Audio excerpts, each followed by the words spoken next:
Everyone to Daf Yomi 1 week at a time, Masechet Sanhedrin. This is our fourth class, and today we're going to be reviewing Daf 30 through Daf 36. And we're in the middle of discussing what the court looks like. How does the court procedure proceed? And we're in the middle of discussing the testimony of the witnesses. So Daf 30 tells us that, let's say a person says, I saw your father hide money in a trunk, and he told me that it really belongs to Reuven, to somebody else. Or he told me that it's actually Maaser Sheni money, meaning money that you cannot use, or you have to take to Yerushalayim. If the money is in the house, then we don't believe him. If it's in a field, meaning somewhere else, then we do believe him. And the Gemara explains what's the rule. If it's in a place that the witness could have gotten to it, right, and he could have taken it for himself, he didn't need to say anything, so then we believe him. But if it's in the house or in the safe, then we don't believe him. Let's say the children saw their father hide money, and the father told the children, this money belongs to Reuven. So now we have to think about, why did he say that, right? If he's trying to tell them something important, so then we believe him, right? I have to tell you a secret, or I can't believe I borrowed this money from Reuven. But if he's just trying to trick them, like, go to your room, I'm not telling, oh, the money is not mine, it's really Reuven's. Right? If he's just trying to get rid of them, so then we do not believe that statement. Okay, now let's go to the judges. The judges write down, right, how do they deliver the verdict? So they write down, right, acquitted, or they, so that's one opinion, is that they just write down the verdict. Another opinion is they write down which judge voted for acquittal and which judge voted for guilty. Or maybe you just write, some people write three, two said guilty and one said innocent, but we don't write the names. And now the question is, what are they arguing about? So maybe the machloket is that if they make a mistake, does the dissenting judge also need to pay? Remember, we said that if you made a mistake, let's say we're talking about a monetary case, and the judges make a mistake, we said that the judges actually have to pay for the mistake that they made. So the question is it only the judges who ruled mistakenly and they're the ones who have to pay? Or is it all the judges need to pay, even if one of the judges ruled for the right, the right ruling? Maybe that judge is also responsible to pay. Or the Gemara says, no, maybe the machloket is that that if the wrong judges need to pay, again, so the Gemara says, no, if the judge voted for we'll call it the correct verdict, he does not have any responsibility to pay for the wrong verdict. But maybe then the question is, do the other judges need to pay for him? Meaning they need to pay their responsibility, but do they also need to pay for him? Or maybe we're really maybe we're not concerned about who needs to pay what, but maybe we're concerned about lashon hara. What does that mean? That everyone will know who voted for the person and who voted against them. And it might also, right, maybe it'll look like there's a lie going on if you don't write who said what. Okay, now we're going to continue. We'll come back to that in a little bit. But now the Gemara continues. After the deliberations, we bring back the witnesses. Okay, and now let's talk about these witnesses. We said that you always need two witnesses. Now the Gemara discusses if we can combine testimony. What does that mean? Obviously, it would be great if Reuben and Shimon were walking down the street and they saw this crime and they come together to court and they say, last week we were walking down the street and we saw X. However, what happens if, right, so one opinion is that both witnesses need to see the same thing together at the same time. Or maybe one can see it one day and one maybe could have seen it another day. And then, but they both need to come to court together, or maybe they can even come on 2 separate days, right? It doesn't have to be the best friends that were walking down the street are the 2 witnesses. Maybe it's one witness came today and one witness came tomorrow, and now we put them together. What do we do? So the Gemara says that maybe this machloket is based on logic, right? If let's say we have different testimonies, right? If one saw something on Sunday, right? Reuben saw Shimon lend money to Levi on Sunday, but then, right? But then Yehuda saw Shimon lend money to Levi on whatever, I messed up the name, whatever, on Monday, right? Meaning one says that the loan happened on Sunday and one says the loan happened on Monday, but that seems to be contradictory testimony. However, says the Gemara, they're both testifying that Reuben lent money to whatever, Shimon lent money to Levi. You get the point, right? Meaning they both said that the loan took place, even though they seem to be disagreeing on what day the loan took place.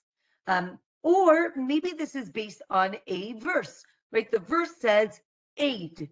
Aid means witnesses. Well, literally it means witness, but the Gemara says that because in different places it says aid echad, which means one witness, the Gemara says that because of that, when it just says aid, it actually means 2 witnesses, even though that's a little counterintuitive.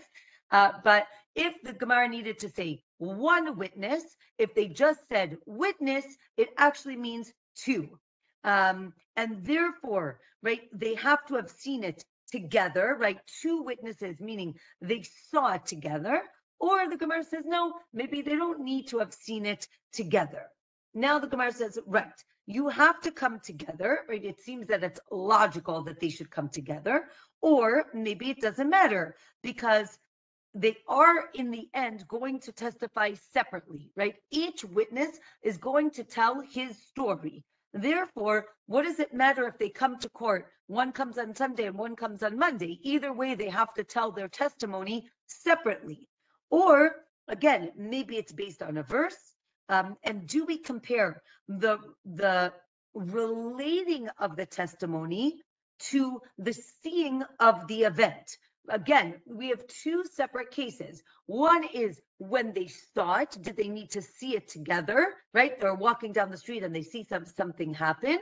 The other one is, let's say they were walking down the street together, but when they get to court, they come separately, right? Do we compare those 2 processes?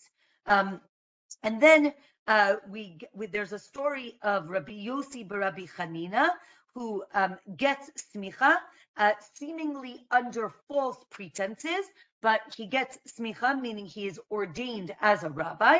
And then we come back, so that was like a little tangent of the story. Then we come back to these 2 witnesses. Now, let's say the 2 witnesses give 2 different testimonies, right? One say that he lent money on Monday, and one says he lent money on Tuesday. Now, that is okay if we're talking about land or a loan, or maybe only about land. Also, when they're testifying about if a boy or a girl is an adult, it's the same concept. Okay, so that's the testimony. Now the Gemara talks about admission of a debt, right? Let's say one person admits that there was a debt, and then afterwards another person comes and admits that there was a debt. So then we can combine those testimonies, right? Or let's say you have an admission of debt, but it comes after a testimony about a loan, right? Meaning one is I owe you and one is you owe me, right? So the question is, does that combine? And that seems to combine, but a loan after a loan doesn't combine, and a loan after an admission also doesn't combine. And then the Gemara says, no, actually, all of those cases do combine for testimony. So now the Gemara explains what are we talking about here? So we see, and we're going to talk more about this in a little bit, but there are basic facts, and then there are what we could call either side points or maybe things that are more secondary as opposed to primary information. So if there's contradictory testimony on side points, that's not a problem, right? And again, it's interesting. I'm not a lawyer, so I don't really know how it works nowadays in court. We can discuss maybe at the end.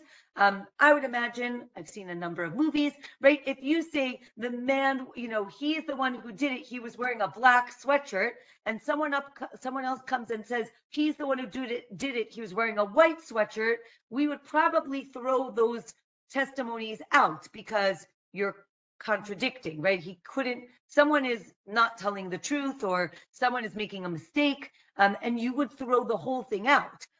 Here the Gemara says that's actually a side point, right? Maybe what they were wearing, as opposed to, and we'll discuss as the Masachet continues, what is seen as a side point and what is seen as a primary fact, right? So what color was the wallet that he took out of his pocket? What color was the wallet seems to be secondary. But if you say, he gave him old money, again, in those days, right, the coins would get tarnished or rusted, right? So it's very clear, right? Was he giving him old coins or new coins? That would be invalid. If those facts contradicted, that would be invalid. That is counted as a basic information, right? So if someone said he killed him with a sword and another person says he killed him with a dagger, that would be invalid, right? If you don't know what the murder weapon was, you can't be a witness for a murder case. But again, like I said, he was wearing a black sweatshirt versus a white sweatshirt. According to the Gemara, that is a valid discrepancy, and we would not throw it out. Or another opinion on Daf 31 is even new coins versus old coins would still be valid testimony. Okay. All right. And here the Gemara talks about Beit Shammai and Beit Hillel, right? The very famous schools of thought that argued with each other. So the Gemara tells us that they actually don't argue when there are two sets of witnesses, meaning four people, two say black and two say white. Because, so they bring a case of, let's say, one set of witnesses says he borrowed $100, and the other set of witnesses says he borrowed $200, right? You might think that's a discrepancy, knock it out. And here the Gemara says, no, they both agree that he borrowed at least $100, and therefore he needs to pay $100. And that's 2 versus 2, right? We're going to learn that two witnesses are crucial in a court case. But if it's one witness who says 100 and one witness who says 200, so Beit Shammai doesn't combine them because they're saying different things. Beit Hillel does combine them because they're agreeing at least about 100. and therefore they would combine, right?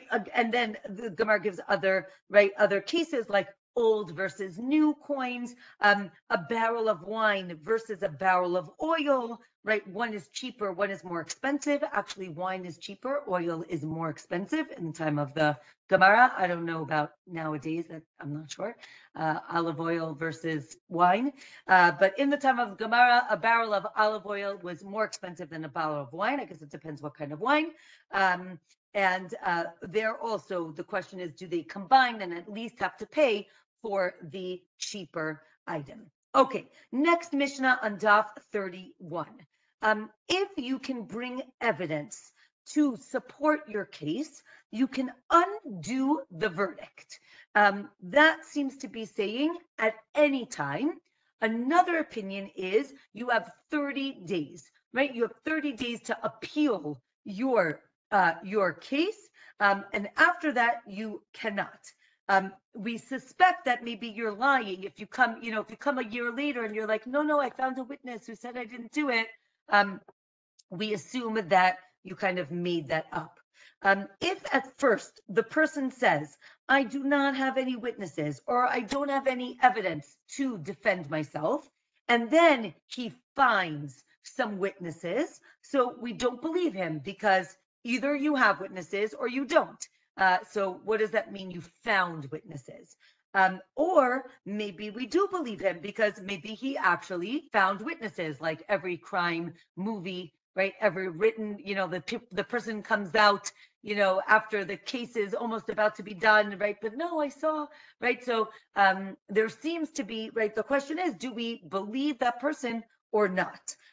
If he's going to be sentenced, and then he produces witnesses or evidence, again, we don't believe him because we say, oh, obviously he thought he didn't realize he was going to lose, and now he, paid two guys to come and say that he didn't do it. Okay, now the Gemara explains, the halacha, the law is that he can bring evidence even after 30 days, and the law is that we do not accept witnesses after he says that he does not have witnesses. And here the Gemara actually brings some stories of witnesses that come forward later, right? We didn't know, we didn't realize, and they come forth later.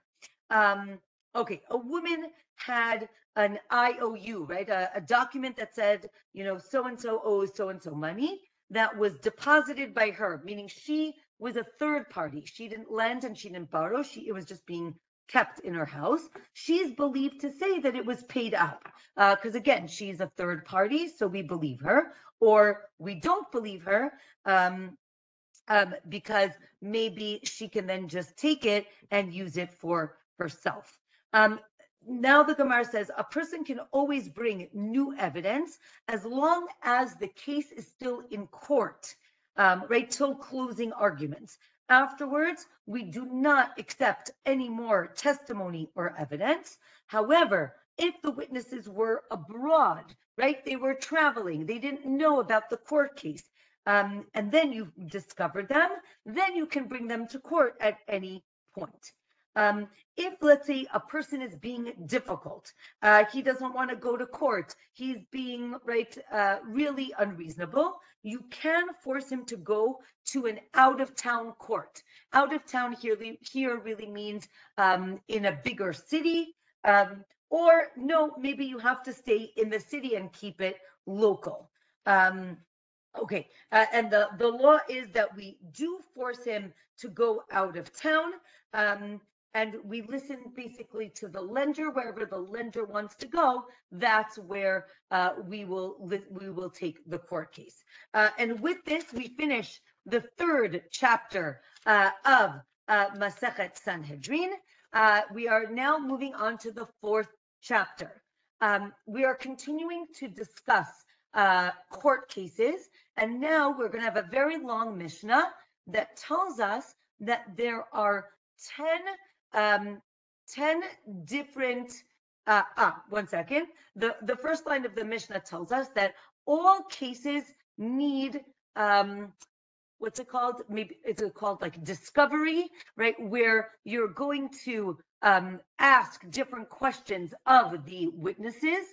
In Hebrew, it's called drisha v'chakira, right? Drisha, we're doresh, right? We want them to give us information. Chakira is lachkor, means to like really dig. So every court case we have to do this, and it's based on a verse. And then the Mishnah tells us that there are 10 differences between a capital case and a monetary case. Again, in Hebrew, it's called dinei mamonot. Mamon means money, versus dinei nefashot. Nefesh, right? A soul, right? Or a person, right? So a capital case versus a monetary case. So now we're going to list all 10 things. And then in the Gemara, we're going to go through one at a time. Okay, the first we saw already. A monetary case needs 3 judges. Capital case needs 23 judges. For a monetary case, you can start with either the defense or the prosecution, but for a capital case, you have to start with defense for the person who is being accused. With a monetary case, you can decide the verdict with a majority of 1, right? Because again, we have three judges, so 2 against 1 is fine. But for a capital case, you can have a majority of 1 if you're going to acquit, right? Find him innocent, but you need a majority of 2 in order to make him guilty. For a monetary case, you can overturn the verdict either way, right? For or against the person. For a capital case, you can only change the verdict for the person, meaning to say that they're innocent, but not against, right? You can't convict them after you said that they were innocent. In a monetary case, anyone can suggest for or against, right? Can give their opinion. But in a capital case, anyone can give an opinion for, meaning in defense of the person, but not against. Monetary judges can change their minds either in either direction. In a capital case, a judge who started right for him, meaning voting innocent, cannot switch in order to convict, and we'll explain what this means. Monetary case, you start judging during the day, but you can finish the court case at night. For a capital case, you have to end during the day. So if you don't finish the case when it gets to the nighttime, you have to wait till the next day in order to give the verdict. Okay. With a monetary case, you can finish that day, meaning the case can be, a few hours. But for a capital case, if they want to convict him, they are not allowed to do it on that day. They have to, what we call literally, right, sleep on it. And then the next day, they can convict him. And therefore, we don't judge capital cases on a Friday or on Erev Yom Tov, right? On a day that night is going to be a festival, because the next day is Shabbat, and the Gemara is going to explain why. With a monetary case, the most important judge gives his opinion first. In a capital case, you start with the least important judge.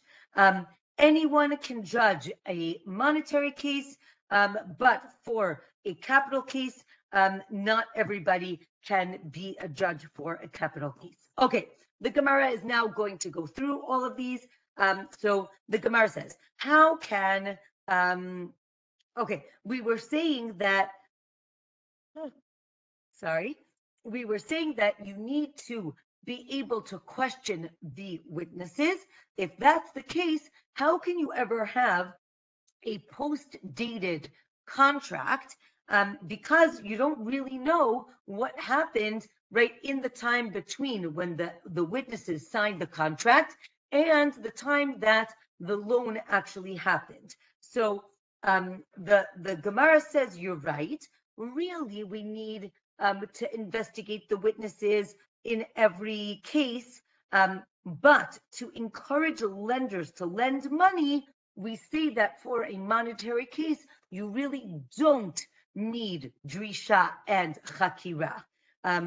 But then the judges shouldn't be responsible to pay if they make a mistake because they weren't able to ask all the questions. The Gemara says no. If the judges won't take responsibility, more right people really won't lend money at all, and therefore on one hand they don't have to question too much. On the other hand, the judges are responsible. Or maybe we're only talking about penalties as opposed to loans, and therefore there is a difference. Right, the Gemara says you have to look for the best court, and you have to try to get right the best judges. Also, when you're learning, you have to look for the best teachers. And the Gemara actually on the bottom of Daf 32 goes through a list of it's kind of like the yellow pages for yeshivas. It lists in every city who is the rabbi of that city, right? So if you want to learn with this rabbi, you have to go to this city. If you want to go with learn with that rabbi, you should go to that city. It's actually like very interesting, and it goes through each yeshiva. Okay, we said that for a capital case, you start with defense and not prosecution. Why? Again, we tire out the witnesses to make sure that they're telling the truth, and we want to make sure, that every defendant gets the proper defense. You can ask if the defendant has any witnesses that contradict the witnesses that were brought to court. And Daf 33 tells us that if a judge made a mistake, so then what he did is done and that's it, but he does need to pay from his own money. But if our Mishnah said that we do reverse the verdict, why don't we just reverse the verdict? So it depends if the judge was an expert or a layman, or maybe a greater judge can overturn the verdict, or maybe it depends on what type of mistake they made, right? If they made an obvious mistake, you can reverse it, but if not, then you can't. And here we have the concept of shikul da'at. Shikul da'at means, right, is it like based on opinion or is it based on like fact, right? Did he make a mistake like based on his own opinion, or did he make a mistake based on what he should have known is the law?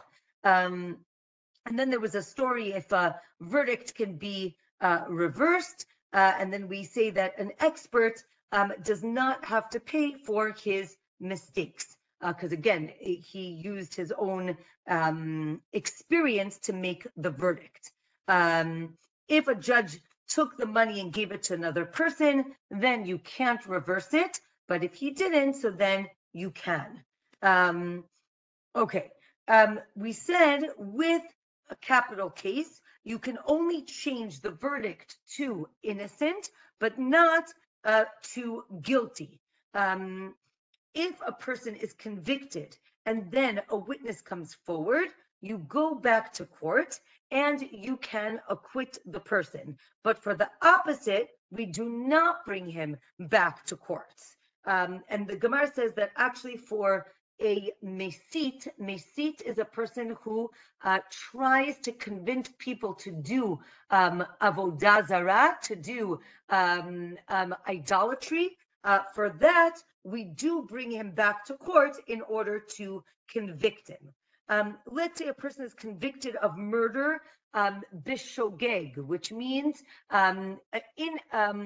he accidentally murdered somebody. right? He meant to maybe do one thing, but it ends up doing another thing. It's the same as a regular murder case. Therefore, if he was acquitted, you cannot reverse the verdict. Again, if the judge made a mistake on something that the Sadducees, the Tzdukim, don't agree with, so then you cannot reverse the verdict. But if it's a blatant mistake, so then you can. If the judge made a mistake of acquitting an adulterer, right, basically either it happened or it didn't happen, and the Tzdukim agree with this. Therefore, you can reverse the verdict. Okay, one witness cannot testify in a capital case if he's trying to convict the person, make him guilty. But it is okay if he's coming to the defense of the defendant. The Gemara says maybe this is about a student and not about a witness.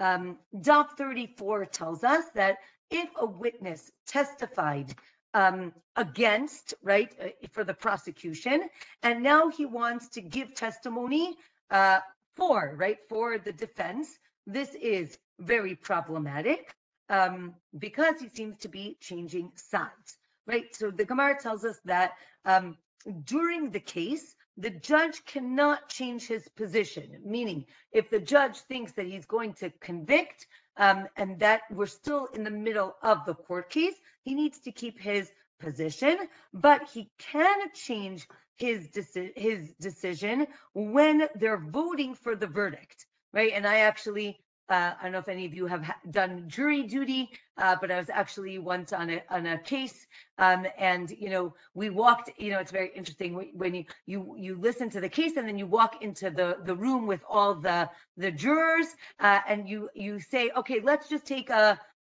vote right now before we even start talking.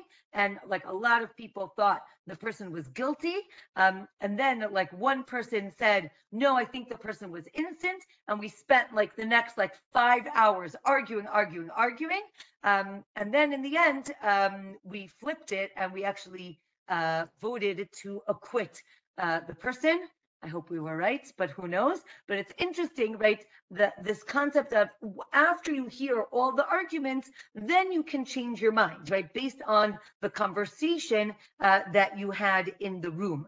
And that's done on the next day. As we said, in a capital case, the voting is done the next day. And now the Gemara says, but you can only change it to make the person innocent, but not for conviction, right? You can't change to convict. Again, as we're going to see throughout this Masechet, even though there's going to be a lot of discussion about capital punishment and killing and what's this punishment, what's that punishment. But if you really think about it and the way we have discussed and the way we're going to be discussing it, you'll see it's going to be very difficult to convict a person. Right, we need so many details, and the chances of all of these things happening was very slim. So as you'll see as we continue. Okay, let's continue on Daf 34. Right, judges debate when they're deliberating till one of them is swayed to the other side. Again, why are they debating? Because it seems to be even. And then we want to sway someone to the other side. And then again, as we said, they prefer to acquit as opposed to convict. If a student argues for acquittal and then he died, we count his vote as if he voted for acquittal, even though we don't know if like tomorrow he would have changed his mind.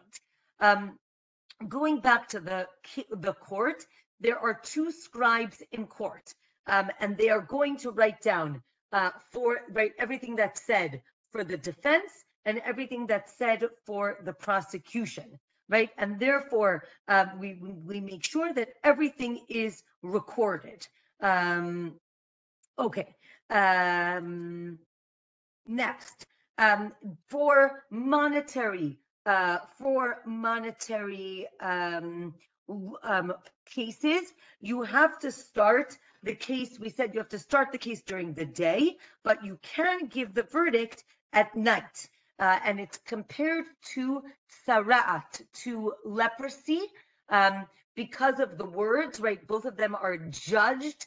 And therefore, just as the Kohen, the priest, checks the person's skin during the day, so too a court case, right, needs to be done during the day.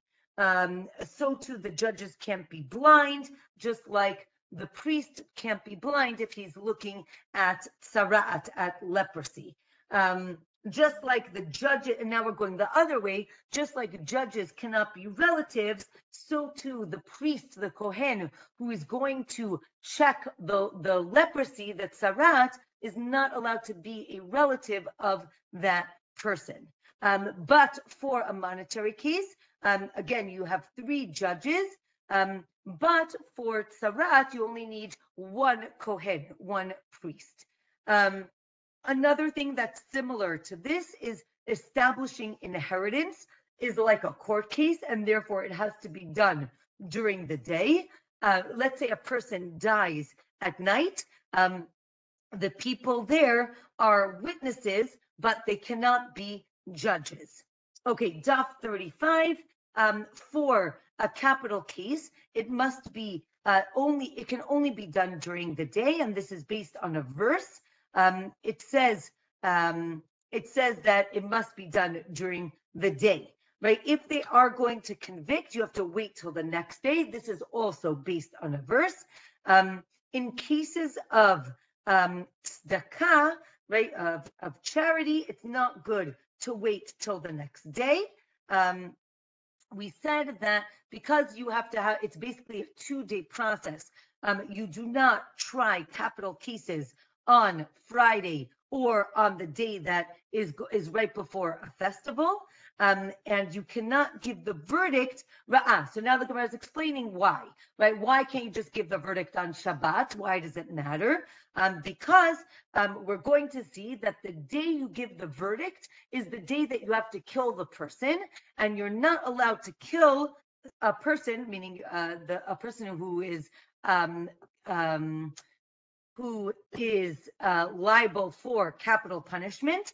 You are not allowed to kill them on Shabbat, right, or at night, and therefore you have to wait till Sunday, and we don't want to wait. It's right, the Gemara talks about it causing agony for the person, right? Just get it over with, right? There's no such thing as death row in Jewish law. The day that you get convicted is the day that they put the person to death. And therefore, right, and another option is, okay, so let's have the court case on Friday, and then they'll deliberate on Sunday, right? We don't want that either. We don't want to have to wait, right, the whole weekend. We want the person, the judges to have the information fresh in their minds, and therefore we do not try cases on Friday.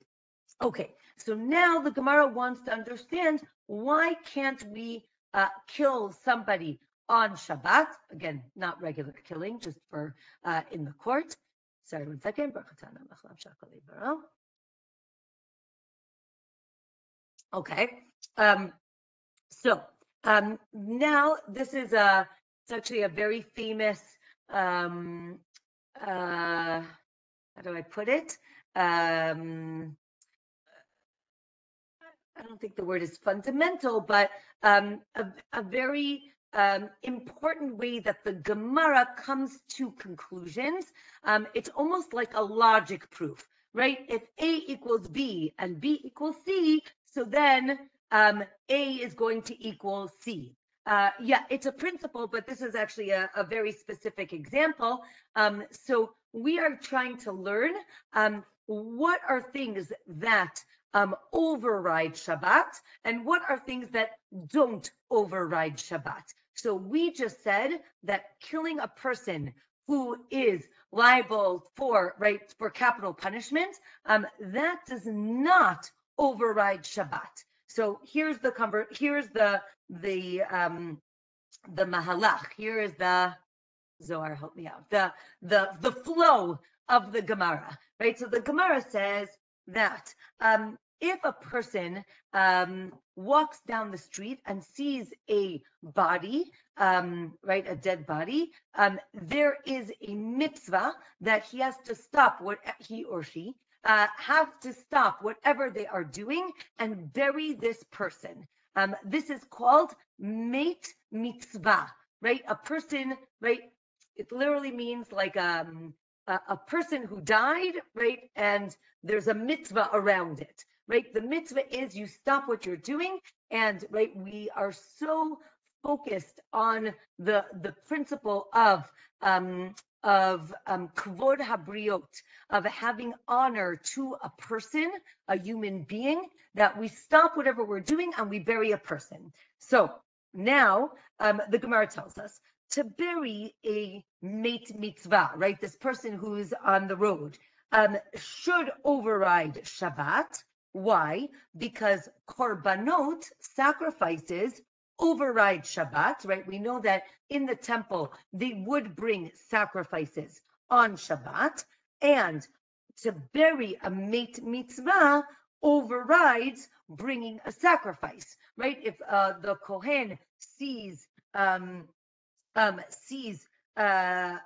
dead person, and if a Kohen touches a dead body, they become impure, and then they can't do the temple service. The Gemara says you have to stop and bury the body. It is the most important thing. So then,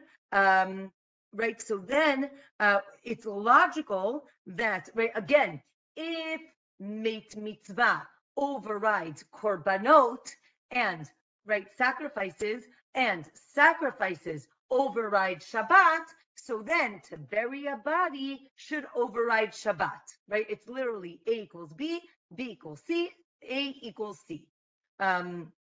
So the Gemara says you're right that to bury a body on Shabbat does override the Shabbat, but to kill a murderer, right, does override the sacrifices, but it does not override Shabbat, right? But maybe it should override Shabbat. The Gemara says no. There's a verse that teaches lo teva'aru eish. You cannot set fire on Shabbat.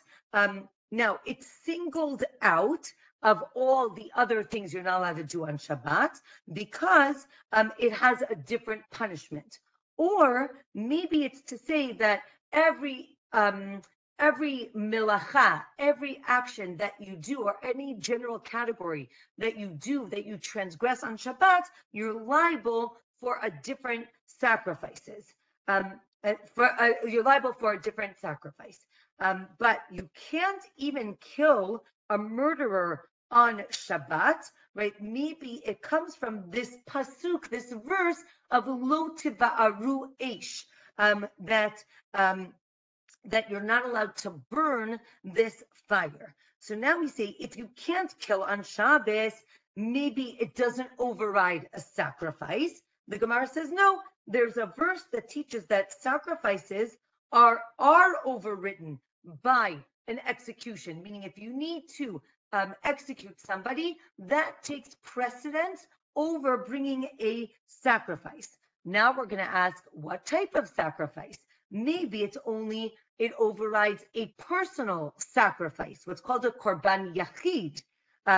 That also does not override Shabbat.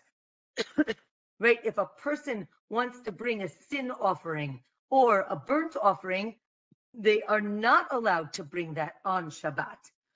Job 36 tells us that a festival is overridden by a personal sacrifice, but execution is not. And that therefore, to execute a person you cannot override the Shabbat, and you have to wait till after Shabbat. Okay, we learned that you start with the most important judge when we're dealing with monetary cases and the least important judge when we're dealing with capital cases. So the Gemara says that they started with Rav in Rebbe's court, but Rav, and again, who was great, but Rebbe was much greater, and he said, right, I'm not the greatest one, and it was monetary, so it should have started with the greatest one. Why didn't they start with the greatest rabbi in the room, which was Rebbe, which is Rabbi Yehuda Nasi? So the Gemara says it's different because Rebbe was so humble that he wanted his court to start with the least important judges. And since we're talking about the greatness of Rebbe Yehuda Nasi, right? Rebbe Yehuda Nasi is the rabbi that codified the Mishnah, the oral law.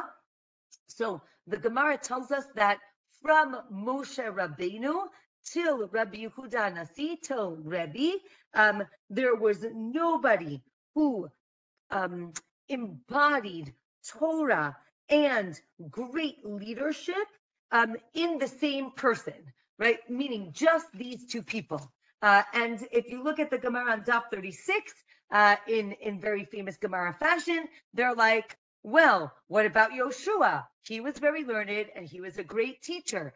And he was a great leader. How about Elazar HaKohen? How about Shaul? And it actually goes through basically every famous Jewish leader till the time of the Gemara.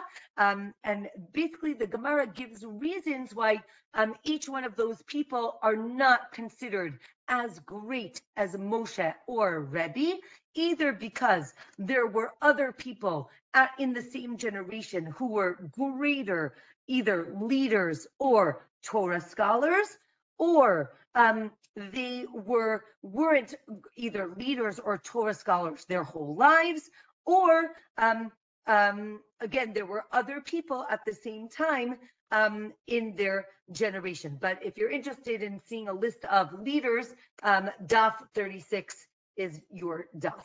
Okay, let's keep going. We said for a capital case, you start from the least important judge. This is based on a verse that teaches this.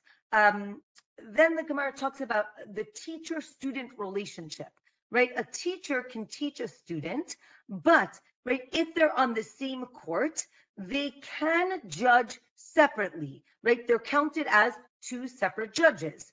Or another opinion is no, they're counted as one opinion because the student is going to have certain principles, certain values, certain laws based on whatever their teacher taught them. Maybe they should be counted as one opinion. The Gemara says no, right? Every person, right, learns in their own way, and they come out with their own conclusions. Right. So I say this all the time, right? I'll teach a class and at the end, someone will be like, oh, so I just learned na. And you're like, no, that's not what I just said. Right. People hear what they want to hear.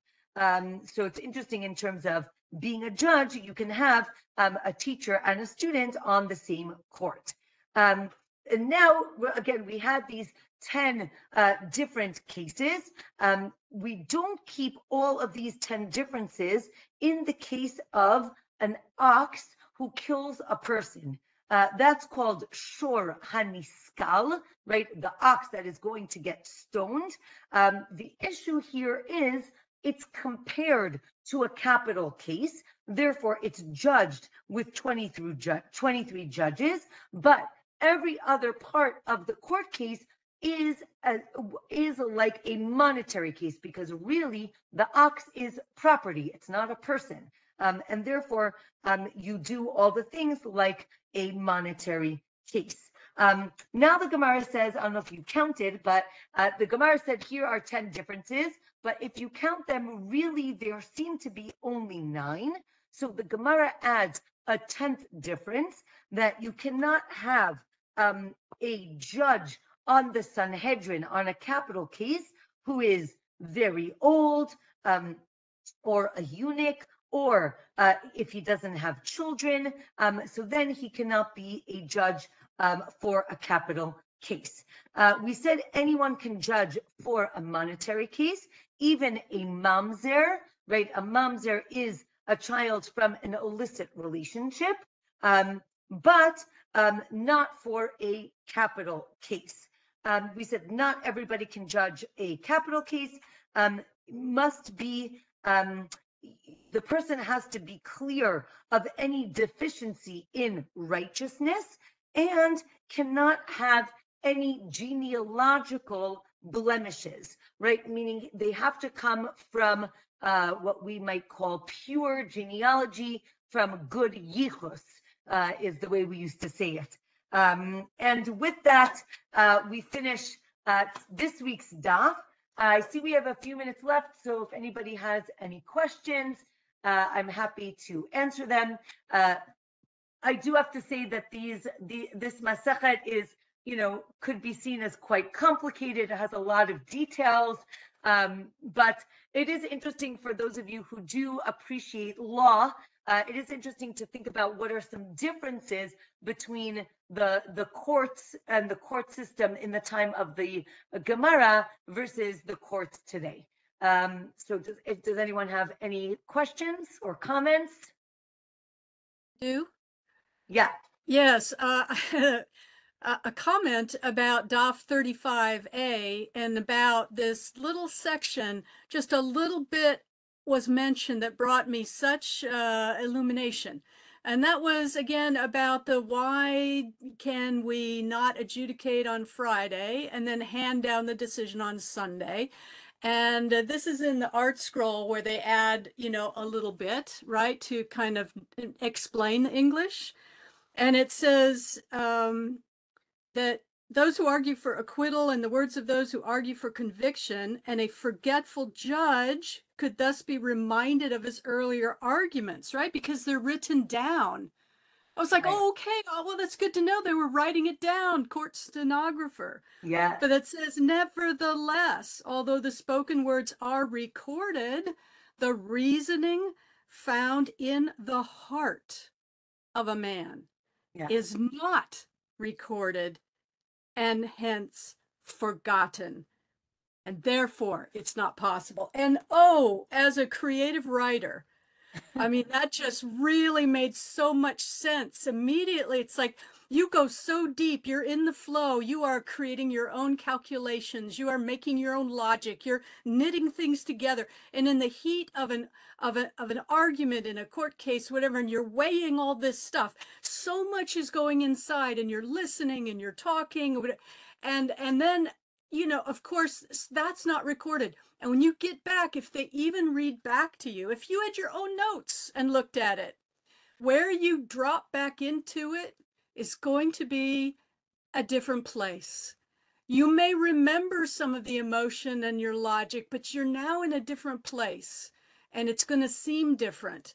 And you're going to be bringing down a different judgment. You're not invested again, like right where you were with all of your colleagues. Correct. And so in creative writing and poetry and music, whatever, we talk about that a lot, and how, boy, you better get that last bit notated as best you can remember when you get back to it. You just hate to break away because you will not be in the same place.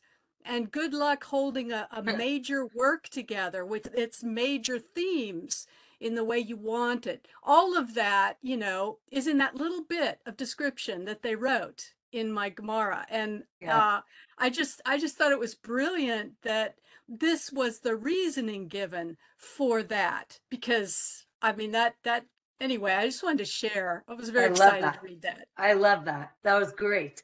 I think also I do want to say, as a side point, right, there's so many beautiful, I don't want to say small points, but there's so many details on every daf, right? I can't always bring everything up. So I really appreciate that you brought that up, because it is a very powerful message of being in the moment and being present, and that we don't necessarily, we aren't able to necessarily carry that over to another day or another 2 days. So the importance of being in the moment and being present. I love that. Excellent. Thank you. Yeah. Zohar, did you want to say something? No, I was just elaborating on what Ilanit said, was that, your thought process is very, very fast and very, when you mark it down, you don't always alliterate, enunciate what you're thinking. It's just like you've come to a conclusion, at the speed of light in your mind, and you don't always have the step ahead you get to it. And so I'm agreeing with what Lenit said. Of course, you can't always go back to that exact point where you came to a certain decision or you made up your mind in a certain way, because certain things got lost in the middle. Correct. In between. Correct. I think what is interesting is also the opposite point, that if you want to convict, right, we actually say you have to wait till tomorrow, right? We want to make sure that you really mean what you say, because this is literally life and death. So it is interesting that on the one hand, we value being in the moment and that, like, that creative feeling. On the other hand, we want to make sure that you're very sure about what you want to say, because it is very important and crucial. So yeah, thank you so much. Any other questions, comments? To add to what you just said, Rabbanit, how it points out, this is talking about Shabbat in between. So it isn't the next day. So you've got all of that. So now you're not just into the next day, because the next day would be fine, but you're even into the next week. And we know in the flow, with these who are so connected spiritually and trying to understand, Hashem stands in the midst of the judges or whatever, and very sensitive to exactly where they are in all of this flow, that break would be just unsurmountable. And like you said, it's life and death. Yes. Yeah. Excellent. Amazing. Thank you so much, everybody. And Be'ezrat Hashem, see you next week, regular time, and wishing everyone a Shabbat Shalom. Thank you very much. Okay. Bye-bye.